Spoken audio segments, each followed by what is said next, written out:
Tingnan po natin yung mga kabos yung pagtatanim ng kamuting kahoy. Tingnan mo kung Mayroon na siyang tubo. Ayan. Kailangan alisin nyo to para sabay-sabay silang magdadahon.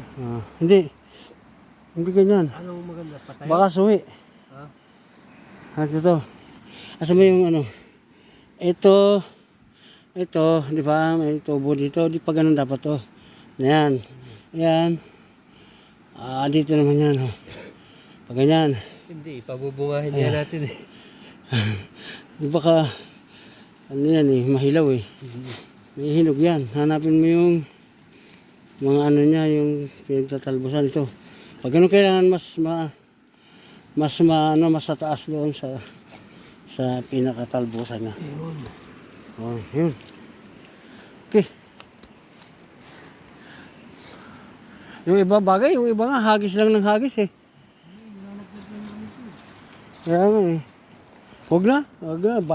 Bahala na ang nasa taas. Bahala na po yung nasa